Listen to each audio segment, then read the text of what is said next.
콘크리트 벽을 단 몇 초 만에 씹어 삼키는 거대한 기계들. 사람의 힘으로는 몇 년이 걸릴 작업을 단 한 달 만에 끝내버리는 괴물 같은 장비들. 여러분은 이 엄청난 힘의 비밀이 뭔지 아시나요? 사실 이 거대한 중장비들을 움직이는 건 우리가 생각하는 것처럼 강력한 엔진이나 모터가 아닙니다. 놀랍게도 그 핵심은 바로 기름 같은 유체 속에 숨어 있습니다. 300년 전 한 프랑스 과학자가 발견한 단순한 원리가 어떻게 강력한 힘을 만들어낼 수 있는지, 지금부터 우리 주변 어디서나 볼 수 있지만 주목하지 않았던 굴착기의 놀라운 작동 원리를 이야기해 보겠습니다. 건설 현장이나 철거 작업장에 가보면 정말 다양한 형태의 중장비들을 볼 수 있습니다. 그 중에서도 가장 인상적인 건 역시 파쇄 장비인데요. 집게 모양으로 생긴 이 크러셔라는 기계는 콘크리트 벽을 양쪽에서 꽉 잡은 다음 좌우로 비틀면서 뜯어내는 방식으로 작동합니다. 마치 거대한 개의 집게발처럼 움직이는 이 장비는 어마어마한 힘을 자랑하는데, 고정식으로 설치된 크러셔의 경우 콘크리트 덩어리를 한 번에 박살낼 수 있을 정도입니다. 더 놀라운 건 부서진 콘크리트 더미 속에서 재활용 가능한 철근만 골라내서 간단하게 말아버리는 기능까지 갖추고 있다는 겁니다. 예전에는 이런 작업들을 전부 사람의 손으로 해야 했습니다. 현장에서 오래 일하신 분들 말씀을 들어보면 과거에는 해머 같은 공구로 건물을 일일이 깨야 했고, 깨진 잔해 속에서 철근을 찾아내려면 손으로 직접 골라내야 했다고 합니다. 그리고 나서 산소 절단기로 철근을 하나씩 자르고 그걸 묶어서 옮기는 작업까지 전부 수작업이었던 거죠. 사람의 힘만으로는 몇 년이 걸릴 수도 있는 이런 엄청난 작업을 요즘 중장비들은 고작 한 달 반 정도면 끝내버립니다. 건설 현장을 가보면 더 다양한 종류의 중장비들을 만날 수 있는데요. 땅을 깎고 다지는 기반공사에는 정말 여러 가지 장비들이 동원됩니다. 그 중에서도 가장 눈에 띄는 건 역시 포크레인, 굴착기죠. 긴 팔을 이리저리 휘두르면서 흙을 퍼담는 굴착기는 중장비하면 가장 먼저 떠오르는 대표적인 장비입니다. 굴착기의 구조를 자세히 살펴보면 운전석과 엔진이 들어있는 본체가 있고, 거기에 붐과 암, 그리고 버킷이 연결되어 있습니다. 이 세 부분이 자유롭게 움직이면서 땅을 파거나 흙을 퍼담는 작업을 하는 건데, 몸체와 암을 이어주는 붐이 단순히 연결하는 역할만 하는 게 아니라 자체 무게를 버티는 지지대 역할도 하면서 동시에 큰 힘을 만들어내는 동력원 역할까지 합니다. 붐과 버킷 사이를 연결하는 암은 말 그대로 팔인데 관절처럼 구부렸다 폈다 하면서 땅을 파는 핵심 작업을 수행하죠. 재미있는 건 굴착기의 크기를 표시할 때 바로 이 암의 용량으로 나타낸다는 겁니다. 그리고 암 끝에 달린 버킷은 우리가 쓰는 삽과 똑같은 역할을 하면서 흙을 파내고 퍼 담는 작업을 합니다. 겉으로 보면 굴착기는 정말 단순한 구조처럼 보이지만 사실 그 안에는 기계공학의 핵심 기술들이 숨어 있습니다. 많은 사람들이 굴착기의 팔이 엔진과 기어의 힘으로 움직인다고 생각하는데, 놀랍게도 그건 사실이 아닙니다. 굴착기를 움직이는 진짜 원동력은 바로 실린더에 있습니다. 이 원리는 프랑스의 천재 과학자 파스칼이 발견한 건데, 밀폐된 공간에 담긴 액체에 압력을 가하면 그 압력이 모든 부분에 똑같이 전달된다는 게 기본 개념입니다. 구체적으로 설명하면 이렇습니다. 큰 피스톤에 작용하는 압력과 작은 피스톤에 작용하는 압력은 똑같은데 실제로 발생하는 힘은 압력의 단면적을 곱한 값이거든요.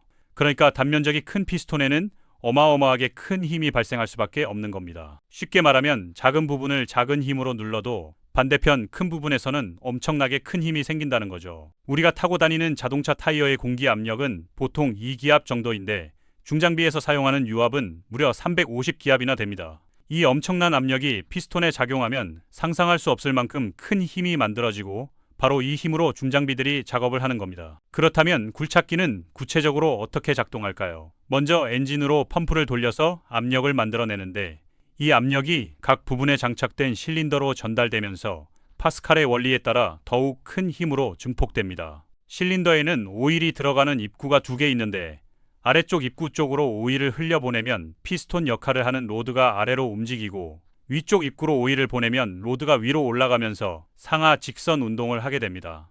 이렇게 오일로 압력을 전달하는 유압 실린더가 바로 굴착기의 핵심 부품인 거죠. 이런 유압의 원리는 굴착기에만 쓰이는 게 아니라 우리 일상생활 곳곳에서도 발견할 수 있습니다. 타이어를 교체할 때 차체를 들어올리는 유압잭이나 브레이크 페달, 자동차 후드나 트렁크를 여닫는 장치들도 전부 똑같은 원리로 작동하거든요. 버킷 실린더 상단부에 작동유가 공급되면 피스톤이 내려가면서 실린더 로드가 빠져나오는데, 이때 버킷이 안쪽으로 접히면서 흙을 퍼 담게 됩니다. 반대로 실린더가 줄어들면 버킷이 바깥쪽으로 젖혀지면서 흙을 쏟아내는 거죠. 땅을 밀어내는 불도저의 날이나 흙을 퍼올리는 로더의 삽도 마찬가지입니다. 전부 유압 실린더가 작동하면서 움직이는 건데 화물을 옮기는 지게차의 상하 운동이나 앞뒤로 기울이는 동작도 똑같은 원리입니다. 이처럼 유압의 힘은 거의 모든 중장비를 움직이는 핵심 동력원 역할을 하고 있습니다. 건설 현장에서 볼 수 있는 크레인의 경우도 살펴볼까요? 수십 톤짜리 철골을 들어올리는 크레인도 결국은 유압 실린더의 힘으로 작동하는데 특히 붐을 펼쳤다 접었다 하는 동작이나 화물을 들어올릴 때 사용되는 윈치 시스템 모두 유압으로 제어됩니다. 그런데 여기서 중요한 사실이 하나 있습니다. 왜 하필 압력을 전달할 때 공기나 물이 아니라 오일을 사용하는 걸까요? 기체의 경우에는 액체와 달리 힘이 가해졌을 때 부피가 변하는 성질이 있습니다. 그러니까 압축이 되면서 부피가 줄어들기 때문에 가해진 힘을 100% 전달할 수가 없는 겁니다. 마치 공기가 든 풍선을 눌렀을 때 푹 들어가는 것처럼 말이죠. 그리고 물은 어떨까요? 물은 기온이 낮으면 얼어버리고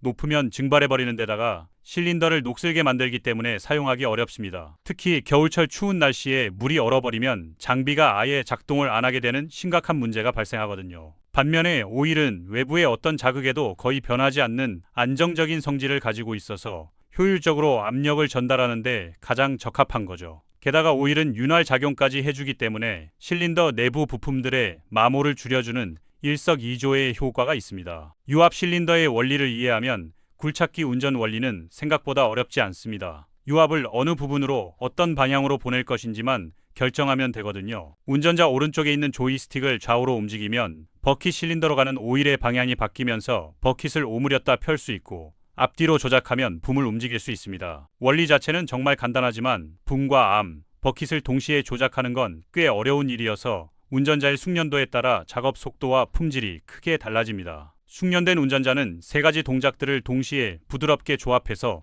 마치 자신의 팔처럼 자유자재로 굴착기를 다루는데 초보 운전자는 각 동작을 하나씩 따로따로 해야 하기 때문에 작업 시간이 두세 배 더 걸리기도 하거든요. 왼쪽 조이스틱은 암을 담당하는데 이걸 움직여서 팔을 구부렸다 폈다 하는 동작을 조절하는 거죠. 재미있는 건 최근 나온 최신형 굴착기들은 반자동 시스템이 탑재되어 있어서 운전자가 원하는 작업 패턴을 미리 입력하면 장비가 알아서 최적의 동작으로 움직여준다는 겁니다. 좁은 공간에서 화물을 옮기는 지게차의 경우를 한번 보겠습니다. 뒷부분에 장착된 실린더 밑쪽으로 유압유가 공급되면 실린더 속 로드가 위로 올라가면서 지게가 들어 올려집니다. 재미있는 건 내려올 때인데요. 실린더가 내려갈 때는 위쪽에 따로 오일을 공급할 필요가 없습니다. 그냥 중력의 힘으로 내려오는데 이때 오일이 천천히 빠져나가면서 하강 속도를 조절해주고 충격을 완화시켜주는 완충장치 역할까지 합니다. 이런 설계 덕분에 무거운 화물을 내려놓을 때도 바닥에 쿵 하고 부딪히지 않고 부드럽게 착지할 수 있는 겁니다.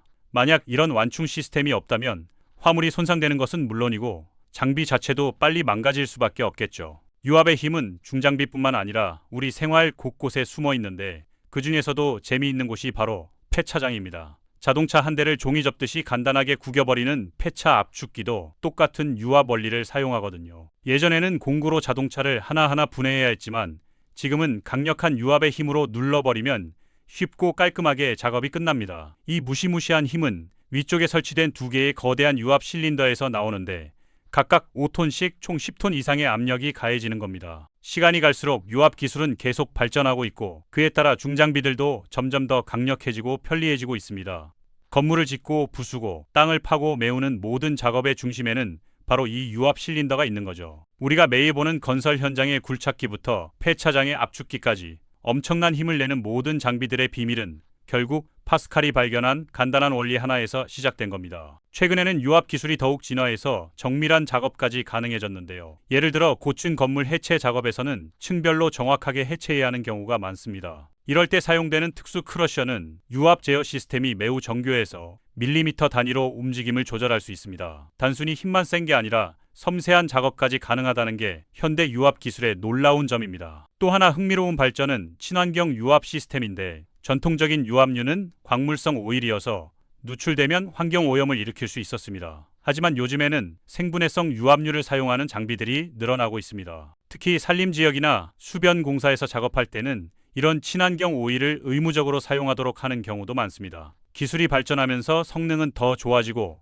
환경에는 덜 해롭게 만드는 거죠. 유압 장비의 안전성도 크게 향상됐습니다. 과거에는 실린더가 파열되거나 호스가 터지는 사고가 종종 발생했는데 요즘 장비들은 다중 안전장치가 기본으로 탑재되어 있습니다. 압력이 과도하게 높아지면 자동으로 릴리프 밸브가 작동해서 압력을 낮춰주고 오일 누출 감지 센서가 달려 있어서 문제가 생기면 즉시 운전자에게 경고를 보냅니다. 또 실린더 내부에 이중 실링 구조를 적용해서 한쪽이 손상되어도 바로 고장이 나지 않도록 설계되어 있습니다. 흥미로운 건 유압 기술이 우리가 생각지도 못한 분야에까지 활용되고 있다는 겁니다. 놀이공원의 대형 놀이기구들도 대부분 유압 시스템으로 움직이는데 롤러코스터의 급정거 시스템이나 바이킹의 왕복 운동, 자이로드롭의 낙하와 제동 모두 유압의 힘을 이용합니다. 특히 안전이 중요한 놀이기구에서 유압 시스템을 선호하는 이유는 전기 모터보다 훨씬 더 정확하고 안정적으로 제어할 수 있기 때문입니다. 항공기 산업에서도 유압은 필수적인 기술입니다. 비행기의 랜딩 기어를 올리고 내리거나 날개의 플랩을 조절하는 것도 유압 시스템을 많이 사용하거든요. 심지어 조종간을 움직였을 때 실제로 비행기의 방향타를 움직이는 것도 유압의 힘입니다. 높은 고도에서 엄청난 공기 저항을 받으면서도 정확하게 작동해야 하는 항공기 부품들에게 유압만큼 믿을 만한 기술이 없는 거죠. 작은 힘을 큰 힘으로 바꾸는 이 놀라운 기술이 없었다면 오늘날의 현대 문명도 존재할 수 없었을 겁니다. 300년도 더 된 파스칼의 발견이 지금도 우리 삶 곳곳에서 없어서는 안 될 핵심 기술로 활약하고 있다는 게 정말 놀랍지 않나요? 앞으로도 유압 기술은 계속 진화하면서 우리가 상상하지 못한 새로운 분야에서 또 다른 혁신을 만들어낼 겁니다. 시청해주셔서 감사합니다. 영상에 대한 의견은 댓글로 남겨주세요.